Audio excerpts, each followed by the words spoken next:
The most expensive woman I ever dated never asked me for money. Not once. Not directly. By the time I understood what had actually happened, I was out somewhere around $11,000 over 7 months, and I'd handed most of it over gladly, convinced the entire time that I was just being a good boyfriend. Her name was Catalina. I'll come back to her, because she taught me more about dating in this city than any good experience ever did. I'm Luke. I've spent the last 7 years moving between cities in Latin America, and about 18 months of that has been in Medellín, Colombia, across 3 separate stretches, in 3 different apartments, dating in a city that has a very particular reputation among American men. Here's what I want to do in the next half hour. I'm not going to sell you on Medellín. I'm not going to warn you off it either. I want to tell you what dating here is actually like once the novelty wears off. The part the highlight reels skip, the mistakes I watched myself make in slow motion, and the real difference between the guys who build something worth having here and the guys who leave broke, bitter, and convinced the whole country was out to get them. If you're thinking about coming down here yourself, or you're just curious what it's really like, please subscribe, because I'm in a different city every few months, and I don't sugarcoat any of them. Let me start with how I ended up back here the 3rd time, because that's the stay where I finally understood the place. The first time I came to Medellín, back in 2019, I did everything a new guy does, and I'll get to all of it. But the stay I want to walk you through is the long one, 9 months straight, starting in early 2022, when I came back specifically because I thought I'd figured the place out. That, in my experience, is usually the exact moment right before you find out you haven't. I rented a 1-bedroom in Provenza, which is the heart of the tourist part of El Poblado, $1,400 a month. Now, I knew, even then, that 1,400 was a gringo number. A Colombian professional in that same building was almost certainly paying half of that, maybe less. But I told myself I was paying for location, for walkability, for the cafes, for the fact that I could work from a rooftop with good Wi-Fi and be at a decent restaurant in 90 seconds. All true. What I wasn't admitting to myself was that I was also paying to live inside a bubble that had been very deliberately engineered for men exactly like me. Because that's the first thing you have to understand about El Poblado, and about Provenza specifically. It is not Medellín. It's a few square blocks that have been, over the last decade, almost entirely reshaped around foreign money and foreign appetites. The restaurants, the rooftop bars, the massage places that aren't really massage places, the guys posted on every corner near Parque Lleras offering you things you did not ask for. It's an economy, and when you walk into it, you are not a customer browsing. You are the product being farmed. You are the input. I'm not telling you that to scare you off Provenza. It's genuinely pleasant. The coffee is excellent. The weather is that famous eternal spring, 75 degrees basically forever, and on a good afternoon, it feels like the easiest place on earth to be alive. But if the only Medellín you ever see is the 6 blocks around Lleras, you are not dating in Medellín. You're dating inside a machine that exists to separate visiting men from their money as efficiently as possible, and I'm going to show you exactly how that machine runs, because I fed it for a while, and I've watched 100 guys feed it since. Here's the decode, and it's the through line for this whole video, so hold on to it. Inside the tourist bubble, almost everything presented to you as connection is actually transaction. Not all of it. But the ratio is nothing like what you're used to back home, and this is the part that matters most. You, personally, are the single worst positioned human being on earth to tell the difference when you first arrive. You don't have the language. You don't know the neighborhoods. You don't know what a normal price is, what a normal date is, what a normal woman living a normal life in that city is even like, because you have nothing to compare any of it against. You are, functionally, a mark. Not because you're stupid, because you're new. Everybody's a mark when they're new. I want you to picture how the machine actually presents itself, because it's subtle. You match with someone on an app, radius set tight around El Poblado, which, by the way, is itself a filter that mostly shows you women who have specifically positioned themselves to meet foreign men. The conversation is warm and fast. She suggests a spot, and it happens to be a place with foreigner prices where the staff seem to know her. The vibe is incredible, effortless, way beyond anything you've had in years back in the States. And your brain, starved and flattered, goes, finally. This is what everyone was talking about. This is the promised land. What your brain does not do, because it can't yet, is ask why this is so easy, so fast, so frictionless, in the exact zone built to make it feel that way. I figured this out slowly, and mostly the expensive way. By month 2 of that long stay, I'd at least stopped using the apps the way I had the first time, jammed to the tightest possible radius, which is basically a setting that hands you the women who have made foreign men their specialty and hides everyone else. Because there's a whole spectrum in that filter, from women who are simply open to dating a foreigner, all the way to women for whom meeting you is a full-time business, and the profiles look identical. The first messages feel identical. That's the trap. It's engineered to feel identical, and no amount of being a smart, successful guy back home protects you from it. Because it's not testing your intelligence, it's testing whether you can tell the two apart, and on day 1, you simply can't. So the central tension of that entire stay, and of this video, is this. Medellín has a real, rich, completely normal dating culture, full of real women living real lives, the overwhelming majority of whom have zero interest in the gringo scene and will never once appear on your radar if you stay in the bubble.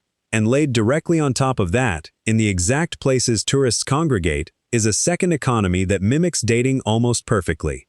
Learning to tell those two things apart is the entire game, and it took me getting it wrong, badly, expensively, embarrassingly, to learn how. Let me tell you about Catalina, because she is not the story you're expecting, and that's exactly why she matters. When guys hear she took me for 11 grand, they picture something obvious. A woman who asks for money on the second date, a sob story, a Western Union run, a scam you'd see coming a mile off. That is not what happened, and honestly, that version is the easy one to avoid. If someone asks you for cash up front, you've been handed the answer for free. The dangerous version, the one that actually gets thoughtful, guarded, been around the block men, is the one that never asks. I met Catalina at a rooftop place in Provenza, of course, but she did not seem to be part of the scene at all. She had a real job, at a dental clinic in Laureless. She had an apartment she shared with her sister. Early on, she didn't want me to buy her things. She'd insist on splitting the bill, which disarmed me completely, because it was the precise opposite of everything I'd braced for. We talked in a mix of my bad Spanish and her decent English. Within a month, I was, by my own definition at the time, in a real relationship. A good one. And here is how it actually went. Over 7 months. And I want you to notice something as I walk through it. No single step is a red flag on its own. That is the whole point. That is the entire mechanism. Month 2. Her sister moved out and the rent got tight, and I offered, she didn't ask, to cover her half for a little while. Small money to me. Month 3. There was a genuine family thing, a medical bill for her mother, and I helped, because that's what you do for someone you care about, and the amount was real, but not crazy. Month 4. She mentioned she'd always dreamed of opening a little nail studio, and I got excited about it right alongside her, and I put in what I told myself was an investment in our future. Month 5. Her phone got stolen. Then there was a problem with visa paperwork for a trip we were planning together. Then the nail studio needed more than we'd budgeted. None of it was a lie, exactly. Some of it was probably completely true. That's what made it work. It wasn't a con with a script. It was a slow, gentle current, and I let it carry me because I liked where I thought it was going. By month 7 I had spent, all in, somewhere around $11,000, and I finally did the one thing I should have done at the very start, which was talk to Andrea. Andrea's a Mexican friend of mine from my Mexico City days. My closest friend in the world, honestly. She lives in Polanco now.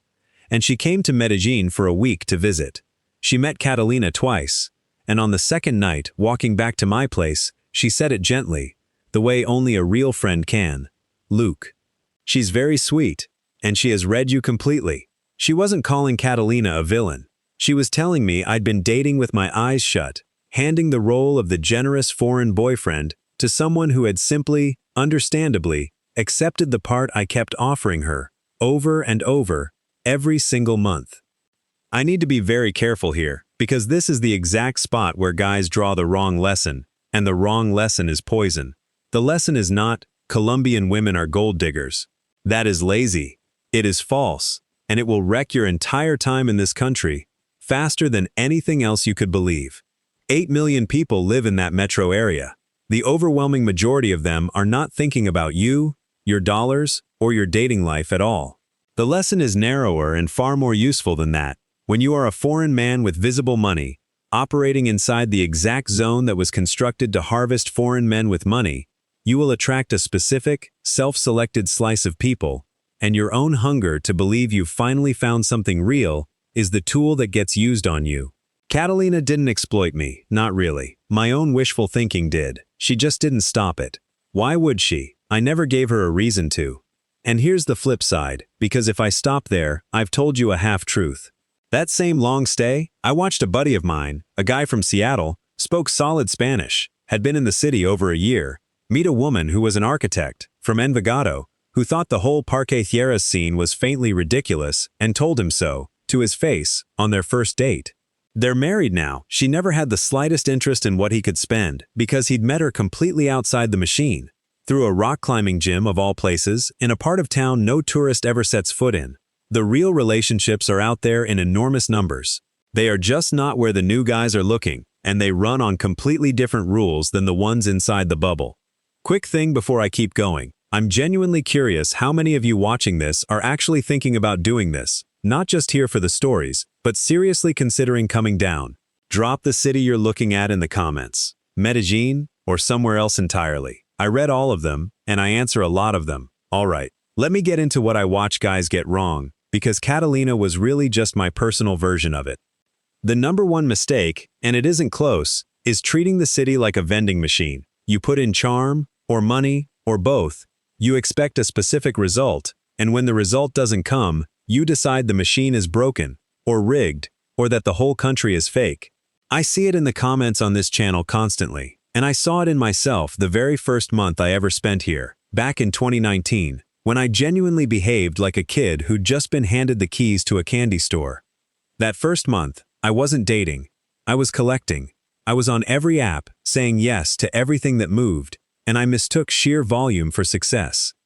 And what I completely failed to understand was that the volume itself was the tell. When it's that easy, that fast, that available, in that particular corner of that particular city, you are almost certainly standing waist-deep in the transactional layer, and you just haven't been handed the bill yet. Ease is not a green light in the bubble. In the bubble, ease is very often a price tag you haven't finished reading. The second mistake is the language, and I cannot possibly overstate this one. Guys come down here with a translation app open on every single date, and they genuinely believe they're communicating. They're not. They're exchanging logistics. You cannot build a real relationship, you cannot even accurately read a person's character, through a phone screen that flattens everything into tone-free, literal text. And here's the brutal mechanical truth underneath it. The only women who will happily date you long-term while you speak zero Spanish are, disproportionately, the exact ones who've made foreign men their entire specialty, because everyone else has no reason to work that hard across a language wall. Real connection with someone living an ordinary Colombian life requires that you meet her in her own language. The single most valuable thing I ever did in this city had nothing to do with money or looks or game. It was grinding my Spanish up to the point where I could actually be myself in it. Make a joke, have an argument, be a whole person. That is the closest thing to a cheat code that exists here, and it is not a shortcut at all. It's a year of real work. Put bluntly, the tongue that matters in Medellín is the one you're using to speak the language, not the one you came down here thinking about. The third mistake is generalizing from the bubble to the entire country, which is exactly what produces those bitter guys you see online. The ones who spend all day posting about how women across Latin America are one way or another. Here's what actually happened to those guys. Every time, they only ever interacted with the thin, self-selected sliver of the population that positioned itself to meet foreign men in tourist zones. They got burned inside that sliver, and then they broadcast that tiny, skewed sample as the truth about millions of human beings. It's like flying into Las Vegas, never leaving the casinos, and concluding that all Americans are compulsive gamblers. You didn't meet the country, you met the airport gift shop, and then you got mad at it. The fourth one is subtler, and it took me the longest to actually see in myself. A lot of guys come to Medellín specifically because they feel like they've lost status back home, post-divorce, or just ground down by years of dating in the States, and they arrive with something to prove. And that neediness, that faint desperation to finally be the prize for once, is completely legible to everyone around you. People read it instantly. It does not make you attractive, it marks you, because a man who needs to be chosen that badly will overpay in every currency there is: money, patience, dignity, self-respect. I came down that first time raw from my own wreckage back in Denver, and I know exactly what that version of me was broadcasting to every room I walked into. It's not a good look, and, more importantly, it plants you in a weak position that the wrong people are more than happy to work. And the last one I'll name here: refusing to just be honest with yourself about money. There is a real economic gap between a guy earning US dollars and a lot of the people he'll meet, and that gap is not evil, it's simply real. Pretending it doesn't exist makes you an easy mark. Obsessing over it turns you into a paranoid jerk who thinks every woman is after his wallet. The healthy middle is to see it clearly, to accept that your money is part of how you're perceived, whether you like it or not, and then to make decisions with your eyes wide open, instead of getting swept downstream by a beautiful story because you badly wanted the story to be true. Which is, of course, precisely what I failed to do with Catalina, month after month after month. So what does it actually take to date here like an adult instead of like a tourist? Let me give you the real version, the one I wish somebody had sat me down and given me in 2019. First, get out of the bubble, physically. The single biggest change in my entire experience came when I stopped living in Provenza and moved to Laureles for my third stay. Completely different world. Laureles is where actual Medellín professionals live. Leafy, residential, walkable in a totally different way. Dramatically fewer foreigners. And the whole dynamic shifts under your feet, because you are no longer standing in the tourist chute waiting to be processed. Envigado is the same idea, a bit further out, very local, very family-oriented, very much a real neighborhood rather than a stage set. When you live where regular people actually live, you meet regular people, and the transactional pressure drops off a cliff, because you've physically walked out of the zone where it's concentrated. I'm not telling you to never set foot in El Poblado. I'm telling you not to let those 6 blocks be your entire map of a city of millions. Second, build an actual life before you spend 1 minute worrying about dating. This is the thing that quietly fixes everything else on the list. Get into a gym with a set schedule and go. Take Spanish classes, in person, 4 days a week. That's exactly what I did. And honestly, half my early friendships in the city walked out of that same classroom with me. Find the thing you do. Climbing, salsa, a run club, a language exchange, whatever it is. And do it consistently enough that you build a life that would keep functioning perfectly well if any one single person walked out of it tomorrow. Because here's the mechanism. When you're not lonely, you stop being exploitable.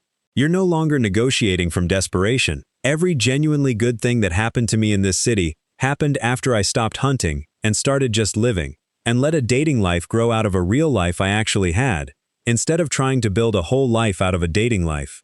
Remember what I said about Catalina? The reason she could be my entire social world for a few months was that I hadn't built anything else. Don't do that. Build the life first. Third, slow down and let time do your filtering for you. The transactional stuff runs entirely on speed. It always wants to accelerate, because acceleration is how you get committed before you've had the chance to actually think.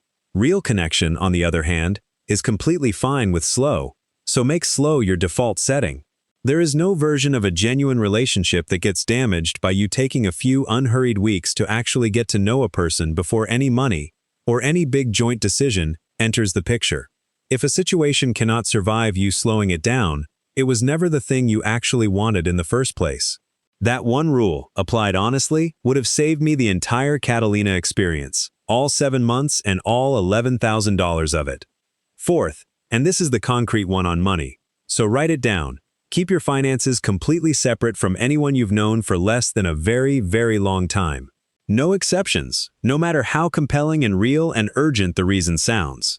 Not because everyone's a schemer, most people genuinely aren't, but because you are simply not equipped to evaluate these situations early on. And no is a complete sentence that costs you absolutely nothing. The right person will respect that boundary without a second thought. And someone who gets angry that you won't fund their emergency in month 2 has just told you exactly who they are. Cheaply, early, before it could cost you real money or real years. That's the best possible outcome if you're paying attention. Real relationships here, exactly like anywhere else on Earth, are built on 2 whole people standing on their own feet. not on one person quietly subsidizing another's life and calling it love. And fifth, the big one, figure out, honestly, why you're really here. Because the men who do well in Medellín, the ones who build something real, whether that's a relationship or just a genuinely good life, are almost always the ones who came to live, not to escape. The guys who come to run from a divorce or to prove something to an ex who will never even see it, or to finally feel like a high-value man for the first time in years, those guys tend to have a rough, expensive time of it because they've packed the wound in their suitcase and brought it with them, and now they're asking a foreign city to heal it for them. It can't. Geography does not fix what's going on inside you. I know that better than I know almost anything, because I got on that one-way plane to Mexico City 7 years ago, running flat out from my own wreckage, a broken engagement, a life I'd sold off in 6 weeks. And it took me a couple of years and several expensive lessons to finally understand that I hadn't outrun a single thing. I'd just relocated it. The guys who actually thrive down here did their healing first, or at least started it in earnest, and then came for the place itself, not for what they were desperately hoping it would rescue them from. So let me pull all of this together. Dating in Medellín is not the paradise the hype accounts are selling you, and it is not the elaborate scam the bitter guys are warning you about. It's a real city with a real, rich, mostly completely normal dating culture, almost all of which stays entirely invisible to men who never leave the 6 blocks that were built specifically to take their money. Overlaid on top of those 6 blocks is a machine that mimics romance almost perfectly, and the only reliable way through it is to stop being the kind of man that machine was designed to feed on. Leave the bubble, learn the language, build a real life first, move slowly, keep your money yours, and be brutally honest with yourself about why you actually got on the plane. Here's the one thing I would tattoo on every guy stepping off a flight into that beautiful, badly misunderstood city. And it's the exact thing Catalina cost me $11,000 to finally learn. Nobody in Medellín can take anything from you that your own wishful thinking didn't hand over first. The exploitation, when it happens, isn't really done to you.